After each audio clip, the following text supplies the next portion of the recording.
નમસ્કાર મિત્રો, જય શ્રી કૃષ્ણ. સ્વાગત છે તમારું મારી યુટ્યુબ ચેનલ ભાવિકાની મોજમાં. મજામાં છો ને તમે બધા? આશા રાખું છું તમે બધા મજામાં હશો. અત્યારે સવારના વાગે છે 9, કામ બધું પતી ગયું અને ટામેટા નાના જ છે પણ છોડ ઉપર જ પાકી ગયા હતા. તો કીધું બગડી જાય એના કરતાં તોડી લેવું સારું. હજી આ જો બીજા નાના નાના છે. સામે સીધો તડકો આવે ને તે જલ્દી પાકી ગયા. મરચાં તો કેટલાય ઉતારી લીધા હતા તો એ 2-3 મોટા થઈ ગયા હતા. હજી ફૂલ બી આવે છે ને મરચાંય ચાલુ. તોડી લઈએ તો છોડ ઉપર પાકે નહીં.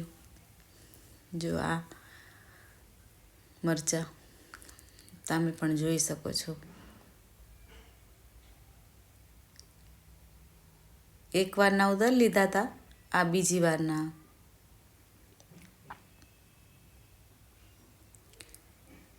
આ ઉતારીને પછી જવું તું, આ ચોથ છે તે ગણપતિ દાદાના મંદિરે.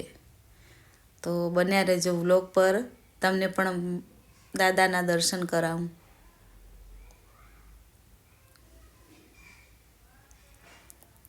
જો આનામાં ફૂલ બી કેટલા બી છે.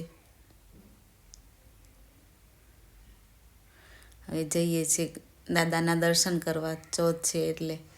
અને આ કેનાલે રોજ હવન કરું ને તેની રખ્યા ભેગી થાય, ભગવાનને ફૂલ ચડાવીએ, ફૂલ બધું વિસર્જન કરવું હતું.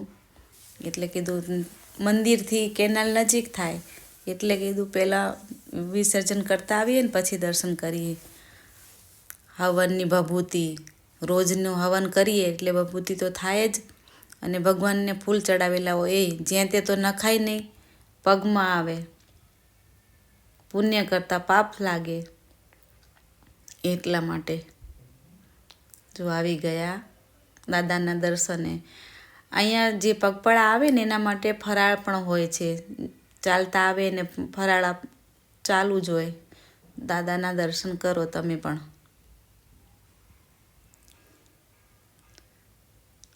જો અહીંયા સામે પણ મૂર્તિ છે. ત્યાં દર ચોથના હવન થાય.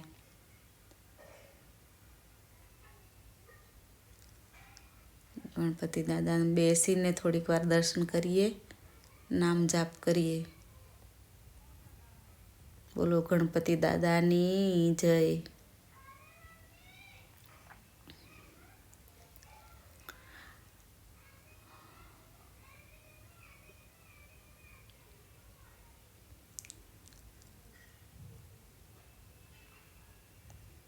અહીંયા આગળ શનિદેવનું પણ મંદિર છે અને હનુમાન દાદા પણ છે.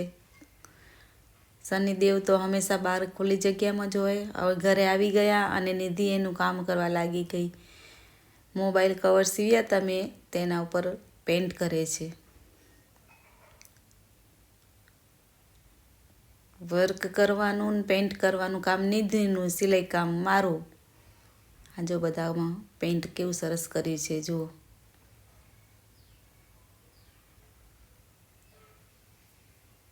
બધા મોબાઈલ કવર છે. આગળ મોબાઈલ રહે અને પાછળની જગ્યાએ પૈસા. 2 ચેનવાળા છે. અને આ તે દિવસે તમને મેં બતાવ્યું હતું ને કટિંગ કરતી હતી એ પૂરો પર્સ સિવાઈ ગયો, હેન્ડબેગ. જોઈ શકો છો તમે. વેસ્ટમાંથી બેસ્ટ.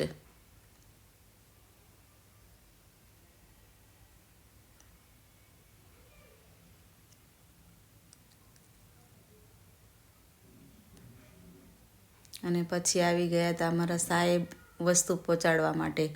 એલિમેન્ટ્સની પ્રોડક્ટ મંગાવી હતી એ મારા ઘર માટે, તે આપવા આવ્યા છે. અને હવે જઈએ છીએ અમે રિસેપ્શનમાં, લગ્નમાં. લગ્ન તો પતી ગયા હતા પણ રિસેપ્શનમાં જઈએ છીએ. સોસાયટીનો દીકરો પરણ્યો ને એનું ડેકોરેશન બતાવું જુઓ તમને.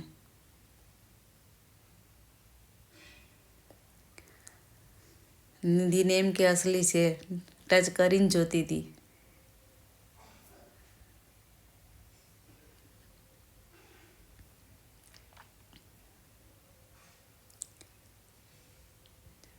જો ડેકોરેશન કેટલું સરસ કરેલું છે. આનંદી પાર્ટી પ્લોટ બહુ મોટો છે. જો વર કન્યાની એન્ટ્રી પણ થઈ ગઈ.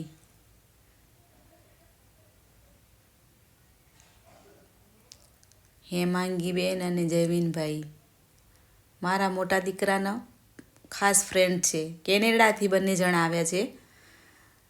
મેરેજ સ્પેશિયલ મેરેજ માટે આવ્યા છે. 4 દિવસનો પ્રોગ્રામ હતો ગામડે, પણ અમે નહોતા જઈ શક્યા, ખાલી રિસેપ્શનમાં જ આવ્યા.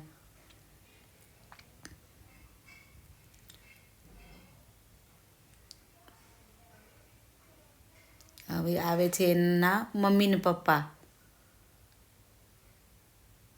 જયવીનભાઈના મમ્મી ને પપ્પા.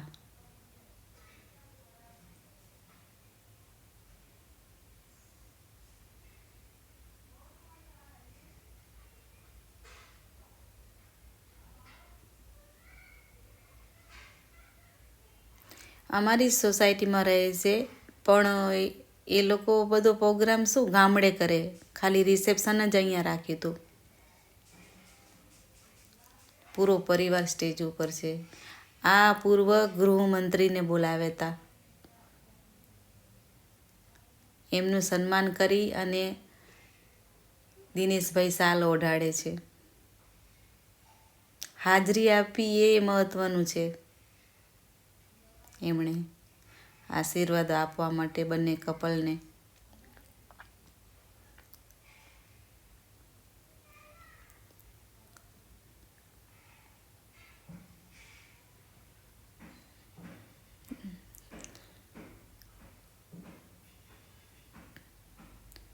જો કેવી જોડી સરસ લાગે છે બંનેની. પાછળ ડેકોરેશન સારું હતું, પણ પાછળથી કેમેરામાં લેવાય એટલું લીધું. હવે અમે પહોંચી આવ્યા નાસ્તો કરવા. મંચુરિયન નાસ્તાથી જ પેટ ભર્યું, પ્લેટ તો લીધી જ નહોતી.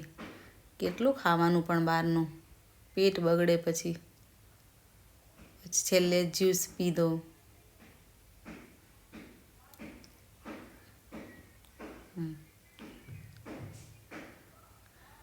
અને થોડીક વાર પછી હજી મહેમાનો ઉપર, એમના જે ગામડેથી આવ્યા હતા ને બધા, એમનો પહેરવાજ જો, એ બધા ઉપર કવર આપવા માટે, આશીર્વાદ આપવા માટે જતા હતા. તો અમે થોડીક વાર બેઠા.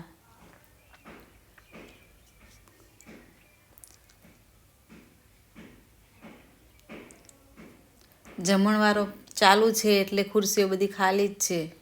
એમના મહેમાનો ઉપર સ્ટેજ ઉપર જતા હતા.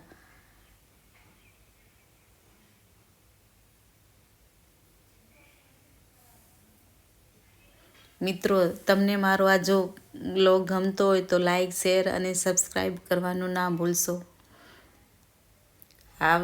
આવા જ બ્લોગ જોવા માટે મારી ચેનલને અવશ્ય સબસ્ક્રાઈબ કરજો. હવે રિટર્ન થયા, ઘરે આવ્યા છે.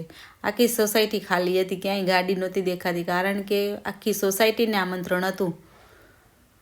આવજો મિત્રો, બાય બાય, જય શ્રી કૃષ્ણ, જય ભારત, જય હિન્દ, જય જય ગરવી ગુજરાત.